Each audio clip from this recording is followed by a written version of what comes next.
আমি তো তোমারই ছিলাম। তোমার বুকে মাথা রেখে নিজের সব কষ্টকে ভুলতে চেয়েছিলাম।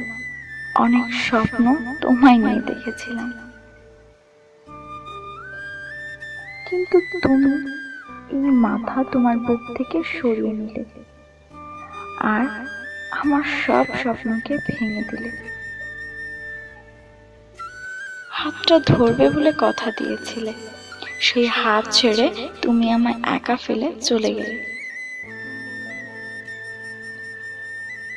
সবকিছুকে শেষ করে আমায় তুমি শেষ করে দিলে। তোমার পাশে রেখে জীবনের সবকিছুকেই পেতে চেয়েছিলাম, তার আগেই তুমি সবটা ছিনিয়ে নিলে। কপালে একটা লাল টিপ আর হাতে মেহেন্দি পরে, সুন্দর একটা লাল শাড়ি পরে আজীবন তোমার জন্য আমি তোমার হতে চেয়েছিলাম, কিন্তু তুমি দূরে ঠেলে দিলে, প্রমাণ করে দিলে হয়তো আমাদের মাঝে সবকিছুই হবে। শুধু তোমার হাত ধরে জীবনে পথ চলা হবে না।